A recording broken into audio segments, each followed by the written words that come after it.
Welcome back, everybody, to SNG News. It's been a while, but there's been lots of stuff going on, like the Bob Burns model we built. And you got to see that. That was news. Boy, was that news, like 2 hours of it. But that and some other things been going on. It's been difficult to make a news. So we're going to bring you up to date now on what's been going on. As you know, we did Bob Burns, and we brought the model down there, and that was really, really a cool thing to do. Got to see Gary Hughes and finally meet him in person and work together. Model man Tom was terrific. The whole experience was an amazing thing to go through. So since then, I have been working on a few different things, like the Laserblast gun. And right now, what I've been doing is going into town and buying parts for it and making parts here and making new molds. I had to make a mold, since this is the last one of these I have left. Mary thought it might be a good idea is rather than use it, we make a mold. It's an exact replica of it, and it closes just like the original, and it opens just like the original. So once it's painted aluminum or zinc, I think it is, Elliot said, it will look exactly the same. I don't know if I can ever find any more of these, so I wanted to keep this last one just in case. I've got for this one that I'm making for Jeffrey, the exact, very same acrylic beads that I used and purchased back then in 1978. These are exactly the same kind. I was able to find them, and I got extra just in case I wanted to put them on mine. So we made all these parts here, which are all the heat sinks. Of course, we have the very lightweight and very strong, and hollow gun body. And of course, this is the handle that goes there. And in addition to that, and at the same plastic place, I was able to get real, honest-to-God, extruded acrylic. Tubing had it cut. It's a lot more expensive than using rolled-up PETG, but it's accurate. So I got one for Jeff's, and I got one for my gun as well. So I pretty much have everything here. And what I want to do now is to vacuum form a couple of more parts I need for it on the vacuum form machine. Well, Mary tells me it's starting to sag. And if we look underneath, we can actually see it is sagging. You see that? Boinga, boinga, boinga, boinga. It's very hot. And I'll let it come way down here like that. I'm going to turn this on. I'm going to unscrew these.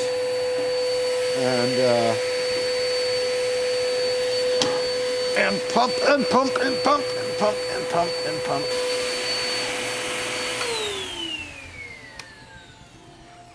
And as soon as they cool off, I will, of course, release these, and we'll have the two parts I need. We also have this little project, and the other one I did out of styrene, and this is actual aluminum, so I'm going to kind of score it. So I want to see if I can do this out of metal. It'd be really nice if I could. My thought was, love that sound, was to cut it. No. Well, actually, it will cut. Cut it on the outside line. I've been thinking about this for days, going, I wonder if I can do this. Because I really have no provisions around here to do metal work. So now I got something to work with here that I can just kind of. Of course, the other thing I have to keep in mind is that, no, that's how weird. So that means the original is crooked.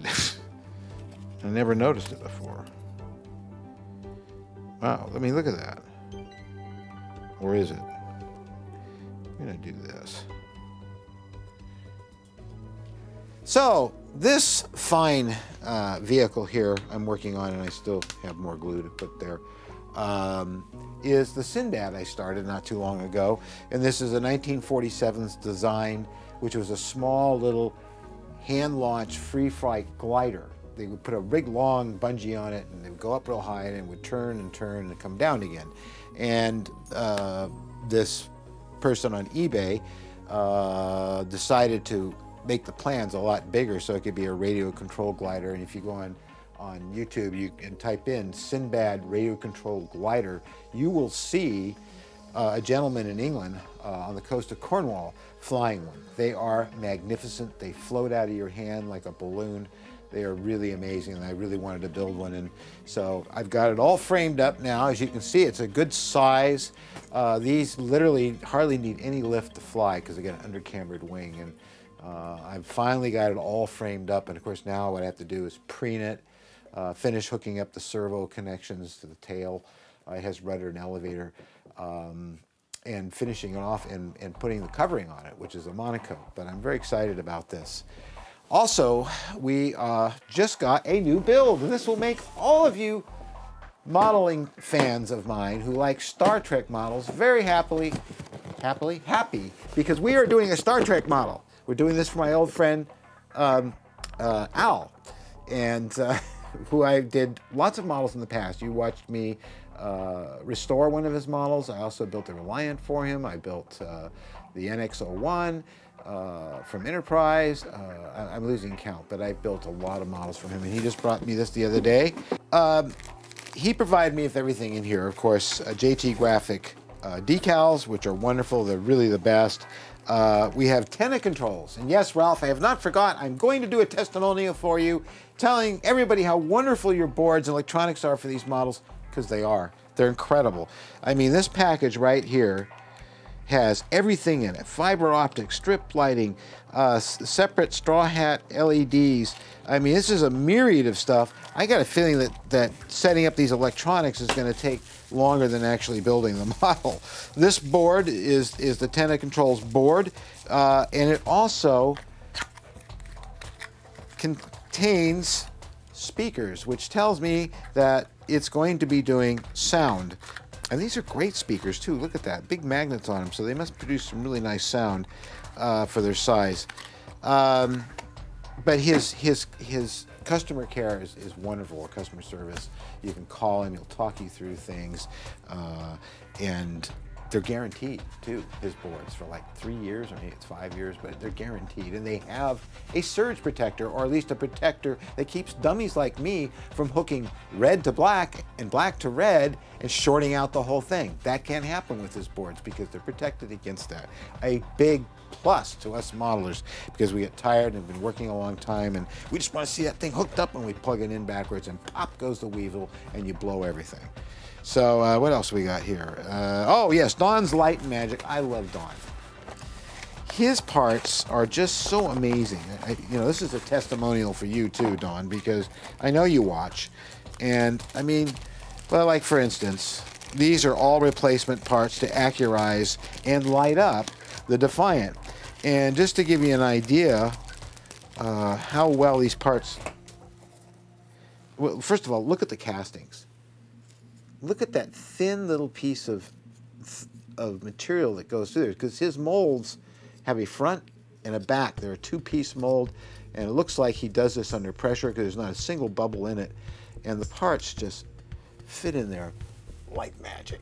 That's why they call him Don's Light and Magic, because these parts are magic. Those are beautiful, you know? So I've got all those too. So this is going to be a really beautiful model. One of those ones I won't want to let go of. They're always the best. So that will be our very next build, and I'm really looking forward to it. Finally, a Star Trek ship I haven't built before, and that makes it really nice. And you'll be able to follow right along with this if you join us on Patreon. I will show some of it in the news, but for the most part, the blow-by-blow stuff, the build and parts and stages will all be done and shown to our subscribers only on Patreon. Thank you very much to our subscribers for all the support. In addition, this week we had a very special guest when we did our podcast, and really a subject of mine that I really like. I like the paranormal, you know that about me. We had Richard Sennett, who's a very well-known ghost hunter.